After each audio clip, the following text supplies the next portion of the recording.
আসসালামু আলাইকুম। সামনেই যেহেতু নির্বাচন, রাজনৈতিক দলগুলো তাদের নির্বাচনী প্রচারণা নিয়ে ব্যস্ততম সময় পার করছে। ঠিক আমরা যারা ভোটার আছি, আমরাও অনেক আশা নিয়ে আছি। আমরা অনেকেই জীবনের প্রথম ভোট দিব, আবার অনেকেই চিন্তা করছি দীর্ঘ 15 বছর পর এবার মনে হয় সুষ্ঠু নির্বাচন হবে। যদি সব কিছু ঠিক থাকে তাহলে ভোট আমরা কাকে দিব, কারণ এই ভোটই নির্ধারণ করবে আমার আপনার আগামী 5 বছরের ভবিষ্যৎ। আমরা আগামী 5 বছর কি নিরাপদে থাকব নাকি নিরাপত্তাহীনতায় ভুগব?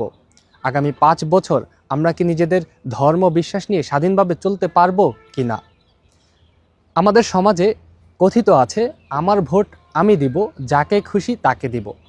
এই কথাটি সঠিক নয়, কারণ ভোট আমানত। ভোটের সাথে ঈমান জড়িত, ভোটের সাথে জীবন জড়িত। জেনে শুনে যাকে তাকে যত্রতত্র ভোট দিতে পারি না। লক্ষ্য করুন, আমি যাকে ভোট দিব, নির্বাচিত করব, জয়যুক্ত করব, তার সকল অন্যায়, অবিচার, জুলুম, শোষণ, সুদ, ঘুষ, টেন্ডারবাজি, অবৈধ চাঁদাবাজি সহ সকল অপকর্মের ভাগীদার আমিও হলাম। কারণ আমি তাকে জেনে শুনে বুঝে শুনে তাকে নির্বাচিত করেছি। চোরকে চুরি করতে দেখেও যদি আমি চুপ থাকি কিংবা চোরের পক্ষ নিয়ে কথা বলি, তাহলে চোরের অন্যায়ের ভাগীদার আমিও হলাম।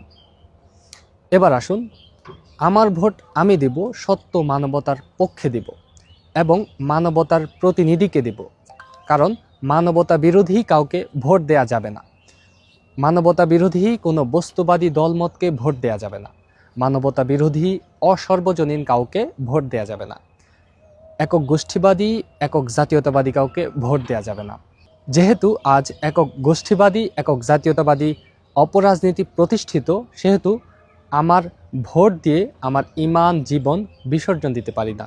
আমি ভোট দিব মানবতার পক্ষে, আমি ভোট দিব নিজেকে, আমি ভোট দিব অসাম্প্রদায়িক সর্বজনীন মানবতার দুনিয়া গড়ার লক্ষ্যে। অসাম্প্রদায়িক সর্বজনীন মানবতার দুনিয়া গড়ার জন্য আল্লামা ইমাম হায়াত বিশ্ব ইনসানিয়াত বিপ্লব প্রবর্তন করেছেন। তাই আসুন, যত্রতত্র যাকে তাকে ভোট না দিয়ে মানবতার পক্ষে ভোট দেই, নিজেকে ভোট দেই, মানবতার বিপ্লবী প্রার্থীকে ভোট দেই। আর স্লোগানে বলি, ইনসানিয়াতের আয়োজন, সব মানুষের প্রয়োজন। চাই না দ্বন্দ্ব সংঘাত, চাই শুধু ইনসানিয়াত।